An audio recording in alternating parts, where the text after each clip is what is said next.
So I've created a list of things that you should be keeping in your personal archive and some tips on how to curate this archive.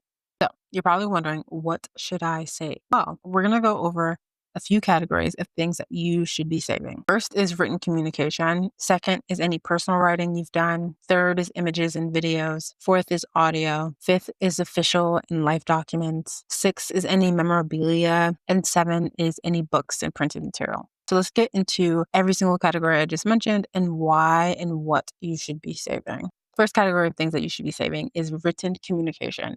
So think of things like emails, So emails, text messages, SMS/iMessage, WhatsApp, Signal, Telegrams. Think about Facebook Messenger, Instagram DMs, and other direct messages. Usually these are things that you can just like screenshot, especially if they're really important conversations that you want to save. And also think about your social media posts. So I have downloaded my Twitter archive before it even became X because I wanted to have that archive of everything that I've ever written on that platform before I deleted my account. And I've wrote some fire tweets. Like just save an archive of all of your genius and also intellectual property so that you have it for generations to come. The next category of things that you should be keeping in your archive is personal writing.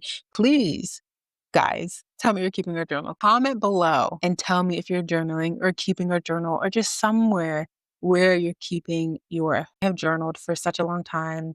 I have notebooks filled with my daily notes and my daily to-do lists and just daily thoughts that I'm having. It's so important to keep a journal just to make sure that you're processing all the information that's constantly running through your brain and your mind and that you have somewhere where you can put down your own creative way of thinking onto paper. Because you have such a unique mind, you have such a beautiful mind.